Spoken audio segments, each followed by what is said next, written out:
जय सिया राम। भाइयों, एक छोटी सी वीडियो के साथ फिर मैं आपके सामने प्रस्तुत हुआ हूँ। भैया, सबसे मेरा एक सवाल है। हालांकि आप लोगों का भी मेरे से सवाल होना चाहिए, कमेंट्स में बताना चाहिए, पर मेरा एक आप लोगों से एक सवाल है कि राजा हरिश्चंद्र तो कोई इस दुनिया में अभी है नहीं कोई। मैं भी नहीं हूं, राजा हरिश्चंद्र तो मैं भी नहीं हूं। पर आप अगर थोड़े से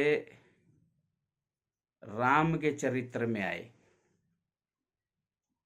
थोड़े से राम के अगर चरित्र में किरदार में आए,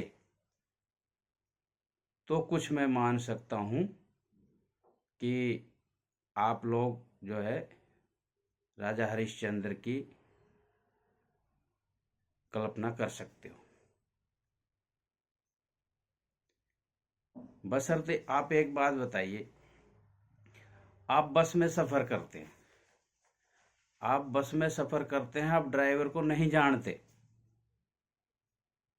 और रिलैक्स होके बैठ जाते हो बस में। किस कारण से?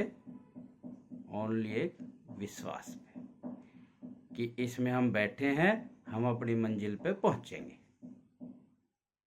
सही है। उसी के साथ आप हवाई जहाज में बैठ गए,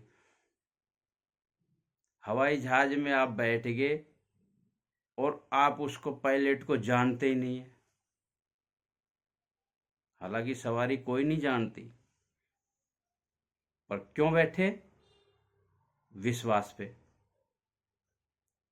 ऐसे ही आप जो है ट्रेन में बैठ गए, मतलब किसी का भी किसी पे बैठ जाओ, साधन में किसी में भी, फ्लाइट हो, जहाज हो, ट्रेन हो, अपना पर्सनल पर्सनल गाड़ी हो, किसी में भी बैठ जाइए, आप एक विश्वास पे उस गाड़ी में बैठते कि ये सही सलामत हमें अपनी मंजिल पे पहुंचाएगा।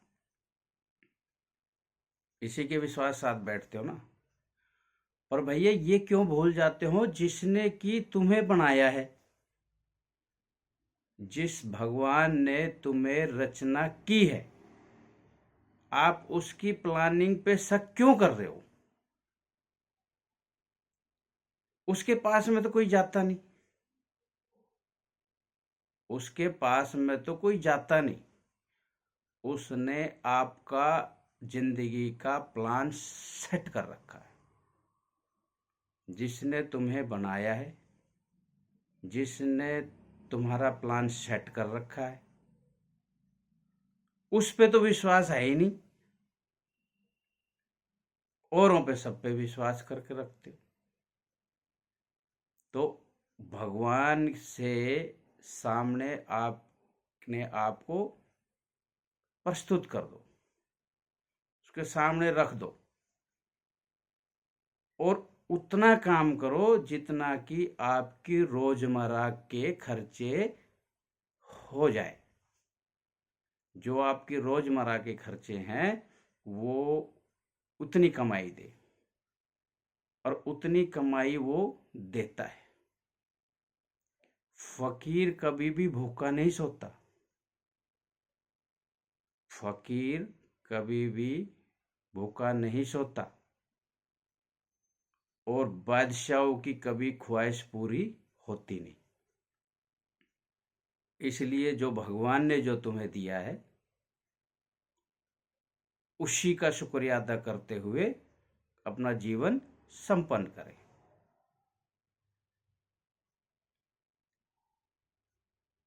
ये किसी कवि साहिबान का बहुत पुराना श्लोक है।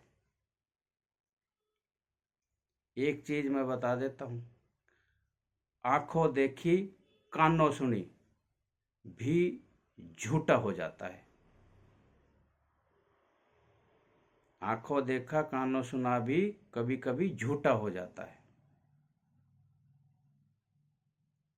इसीलिए मैं बताता हूँ, धन वो नहीं है जो आपके बच्चे अमेरिका में हैं, आपके बच्चे कनाडा में हैं, आपके बच्चे बहुत धन कमा रहे हैं, तो वो धन नहीं है। धन वो है जो सुबह गए बच्चे और शाम को आपके साथ में आके खाना खाए, वो धन है। मैंने हकीकत देखी है। एक बुजुर्ग महिला, उसके बच्चे बहुएं अमेरिका में, पैसे का कोई कमी नहीं।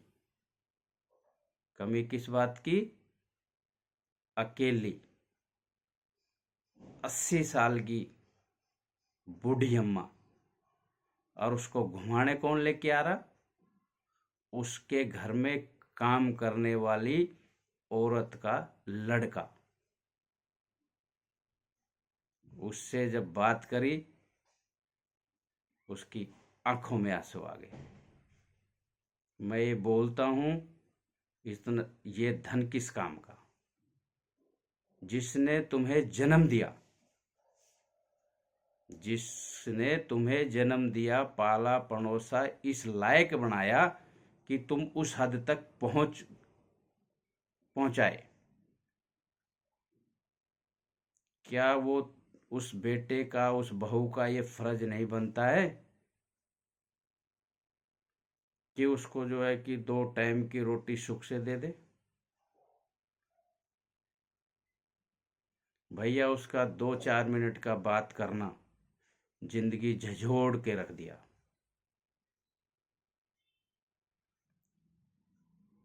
कोई काम का नहीं वो पैसा, कोई काम का नहीं वो महल दुमेला, जिसके कि आपको साथ में बच्चे बैठ के खाना ना खा सके। सबसे सुख निरोगी काया, दूसरा सुख आज्ञाकारी बच्चे, और कई सुख बताए हैं। सारे सुख तो कंठस्थ याद नहीं है, कहीं लिखे कोई बताता होगा, पर बोलते हैं सर्व सुख, सब सुख है तो निरोगी काया, दूसरा सुख है तो बेटे बहुओं का साया। उसके बाद डिफरेंट डिफरेंट सुख आप अपने जगह पे हैं, पर भैया जो देखते हैं वो आप लोगों को प्रस्तुत कर देते हैं।